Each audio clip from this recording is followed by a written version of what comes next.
అల్లు అర్జున్ అరెస్టుపై రామ్ గోపాల్ వర్మ 4 ప్రశ్నలు అయితే వేశాడండి ఆయన. కాబట్టి ఆ 4 ప్రశ్నలు చాలా వైరల్ అయినాయి. వాస్తవానికి ఆ ప్రశ్నలకి సమాధానం చెప్పేవాళ్ళు లేరు అని నేను అంటాను. కాబట్టి అల్లు అర్జున్ అరెస్ట్ ఏదైతే ఉందో అరెస్ట్ కానీ, అలాగే 14 రోజుల రిమాండ్ కానీ, అలాగే వెంటనే మధ్యంతర బెయిల్ కానీ, కాబట్టి వీటన్నిటినీ ఒక నాటకీయ పరిణామంలాగా కాబట్టి జరిగింది. కావాలనే అక్కస్తోటి అల్లు అర్జున్ అరెస్ట్ చేశారు. అల్లు అర్జున్ అరెస్ట్ వెనక చాలా కుట్ర అయితే ఉంది. అల్లు అర్జున్ అరెస్ట్ వెనక ఉన్నది ఎవరు అని ఇలాంటి కొన్ని ప్రశ్నలు అయితే కనుక రాష్ట్రంలో చాలామంది మాట్లాడుకుంటున్నారు. కానీ రామ్ గోపాల్ వర్మ గారు వీటన్నిటికీ ఇతమిద్దంగా కొన్ని ప్రశ్నలు అయితే కనుక 4 ప్రశ్నలు అడిగాడు. ఆ 4 ప్రశ్నలకి సమాధానం కావాలంటున్నాడు. మీరు చెప్తారా? ఆ 4 ప్రశ్నలకి సమాధానం మీరు చెప్పగలరా? కాబట్టి ఏమడిగాడు అసలు ఆ 4 ప్రశ్నలు రామ్ గోపాల్ వర్మ. ఈ రామ్ గోపాల్ వర్మ ట్వీట్ చేశాడు. ఆయన చేసిన ఏ ట్వీట్ అయినా వైరల్ అని అడిగితే, ఎందుకంటే కొన్ని ప్రశ్నించేవిగా ఉంటాయి, కొన్ని ఎలాగంటే దండించేవిగా ఉంటాయి, కొన్ని భయపెట్టేవిగా ఉంటాయి, కొన్ని ఆలోచింపచేసేవిగా ఉంటాయి. కాబట్టి రామ్ గోపాల్ వర్మ చేసిన ట్వీట్లో అసలు ఏమడిగాడు 4 ప్రశ్నలు ఒకసారి చూద్దాం. అల్లు అర్జున్ కేసు గురించి సంబంధిత అధికారులకి నా 4 ప్రశ్నలు. 1. పుష్కరాలు, బ్రహ్మోత్సవాలు లాంటి ఉత్సవాల్లో తోపులాటలో భక్తులు పోతే దేవుళ్ళని అరెస్ట్ చేస్తారా? ప్రశ్న అర్థమైంది కదండి.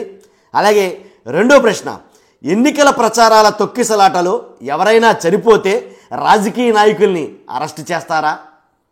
అర్థమైంది కదండి 2వ ప్రశ్న. 3వ ప్రశ్న, ఫ్రీ రిలీజ్ ఫంక్షన్లో ఎవరైనా పోతే హీరోయిన్లని అరెస్ట్ చేస్తారా?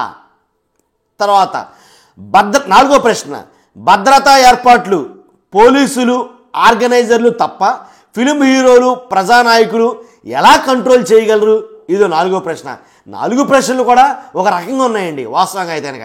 వీటికి సమాధానం చెప్పగలని ధైర్యం ఎవరికైనా ఉంటే కనుక ఖచ్చితంగా సమాధానం చెప్పండి. తర్వాత ఏదైనా ఫిలిం ఈవెంట్లకి ఎవరైనా వచ్చినప్పుడు చాలామంది అభిమానులు సుదూర తీర ప్రాంతాల నుంచి ఫిలిం ఈవెంట్లకి లేదా ఆడియో ఫంక్షన్లకి, రిలీజ్లకి ఇటువంటి వాటికి వస్తూ ఉంటారు కదా.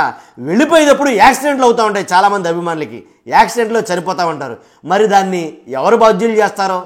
ఏ హీరో ఈవెంట్ ఫంక్షన్కి అయితే వచ్చాడో ఆ హీరోని అరెస్ట్ చేస్తారా? అలా అరెస్టులు చేసిన దాఖలాలు ఏమన్నా ఉన్నాయా? మరి ఎందుకని అల్లు అర్జున్ గారి విషయంలో ఈ రకంగా వ్యవహరించారు? అర్థమైంది కదండి. ఆయన 4 ప్రశ్నలు, నేను అడిగింది ఒకటి 5 ప్రశ్నలు. 5 ప్రశ్నలకి సమాధానాలు ఉన్నాయా? ఉంటే అని ఖచ్చితంగా తెలియజేయండి. చూస్తున్నా మీరు అందరూ కూడా రామ్ గోపాల్ వర్మ గారు అడిగిన ప్రశ్నలు ఆలోచింపజేసేవిగా ఉన్నాయి. మీ సమాధానం కోసం వెయిట్ చేస్తాంట మీ సునీల్. మర్చిపోద్దు, ఫస్ట్ లైక్ చేయండి. ఎక్కువ మంది నాకు సమాధానాలు తెలియాలంటే ఈ వీడియోని మీరు మొమ్మాటికి లైక్ చేయాల్సిందే. లైక్ చేస్తేనే వీడియో ఎక్కువ మందికి షేర్ అవుతుంది, ఈ ఇన్ఫర్మేషన్ ఎక్కువ మందికి పాస్ అవుతుంది, అలాగే నాకు మోటివేషన్గా ఉంటుంది. అంతేకాదు, కొత్తగా మన ఛానల్ చూస్తే కనుక పార్టీలకు అతీతంగా మన వీడియోలు ఉంటాయి. ఖచ్చితంగా సబ్స్క్రైబ్ చేయండి. మీ అమూల్యమైన అభిప్రాయాన్ని కామెంట్ రూపంలో తెలియజేయండి. మర్చిపోద్దు. Thank you very much.